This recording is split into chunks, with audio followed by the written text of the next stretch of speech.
Ein Draht, so will ich auch gehen. Ich tat es nicht um Gehalt und nicht um Lohn. Ich tat es deiner selbst willen.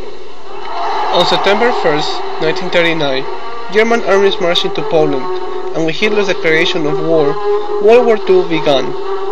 Using a new type of combined tactics called the Blitzkrieg or Lightning War, Hitler was able to conquer Poland, Austria, Czechoslovakia, Denmark, Norway, Holland, Belgium, and France.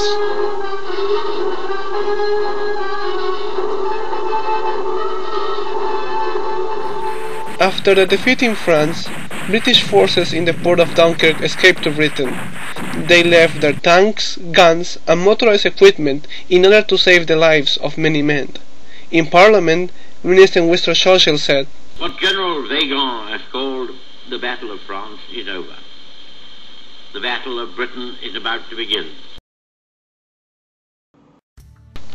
The people had chosen Winston Churchill as their new Prime Minister, and he spoke to every British heart when he said, "We shall defend our island, whatever the cost may be. We shall fight. Landing grounds, in fields, in streets, and on the hills. We shall never surrender." Encouraged by their new leader, the British formed the civilian army, Britain's Home Guard. They started from scratch. They were trained how to use weapons in case of an invasion. The women of England also got involved. They would put up the barrage balloons, man the ACAT guns, run the railroads and get them through on time, drive the ambulances and run the buses, and make sure that the troops don't go hungry.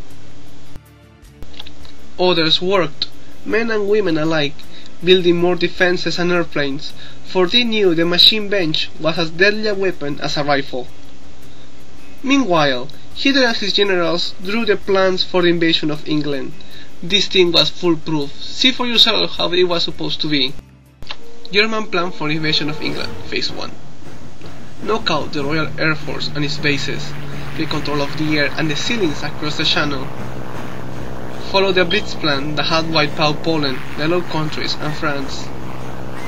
Destroy communication and transport lines. Above all, get command of the air. Phase 2. Pulverize the coastlines with dive bombers. Draw parachute troops to take over the airfields and establish beachheads. Phase 3. Actual invasion.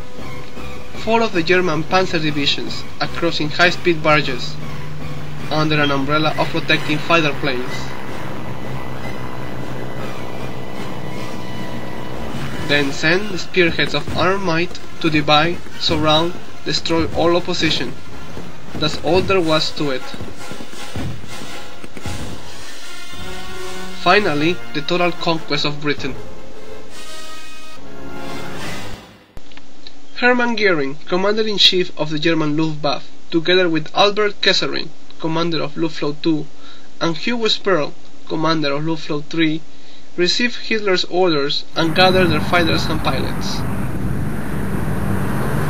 All stations were ready, so in July 10, 1940, the Battle of Britain officially began. Hundreds of planes came over the Channel that day. During the first phase of the battle, the Luftwaffe's tactic was to bomb the convoys loaded with food and supplies in the Channel and ports of London. Junkers Ju-87 or Stuka dive bombers were used in order to accurately bomb the assigned targets. In the south coast, bombers attacked British raiders, damaging them very badly. Every British soldier got into position to destroy the enemy. In time, Cave Park and Quentin Brand, commanders of groups 11 and 10, gave the order to send all pilots up and destroy the enemy. The Royal Air Force, or RAF, went to the battle facing odds of 10 to 1. Once in the sky, the RAF fought with everything against the Luftwaffe. Messerschmitt bombers were an easy target without fighter escorts, therefore many of these aircrafts were shot down in the beginning of the raids. During the following week, German planes bombed the coast cities and ports, preventing supplies from arriving. Having tested their defenses on August 8, 1940, Goering sent the Luftwaffe into one of their major attacks.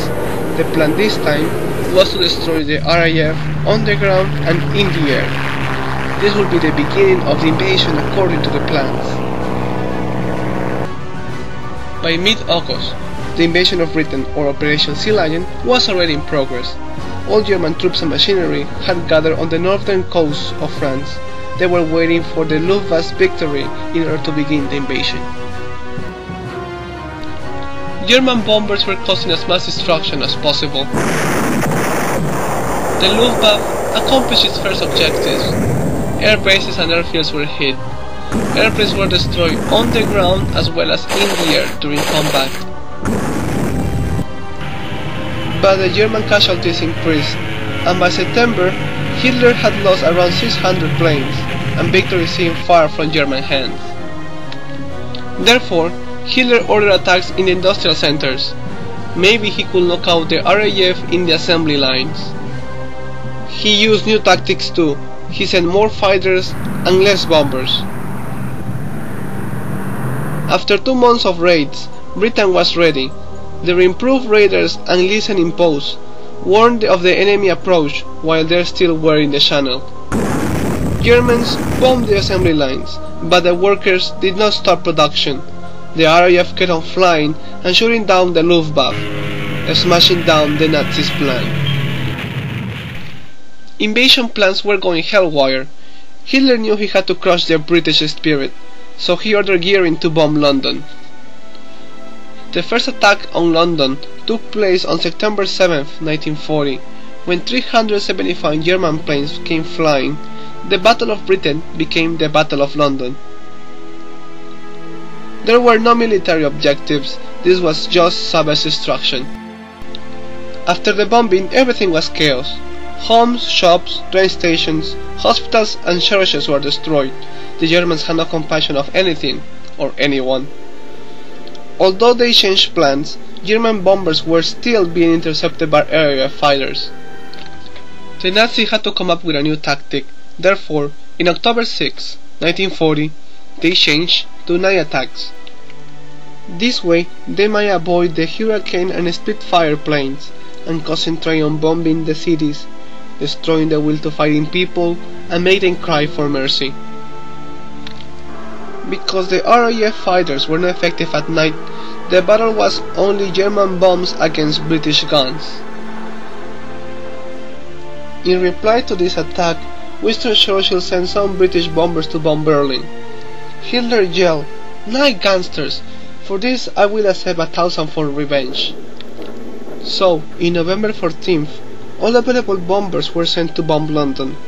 Around 1 million pounds of bombs were dropped that day. More than 1,200 sections of London burst into flames, flames which emerged into the greatest fire in recorded history.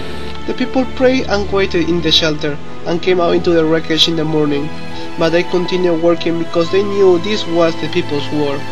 The British kept on fighting, and with the help of Polish, Canadian and Czech pilots, the RAF prevented the Luftwaffe from emerging victorious. In the following months, the German losses overpassed the 1,000 planes, and they realized that the RAF could not be defeated. By May 1941, all German armies were getting ready to attack Russia, and Operation Sea Lion was cancelled indefinitely and eventually abandoned. The Battle of Britain was won by the people that was supposed to cry and scream for mercy. It was also the first battle to be decided in the air, and the first real test of air power as a defensive and offensive weapon, and Mr. Churchill spoke to the world when he said, "Never in the field of human conflict was so much owed by so many to so few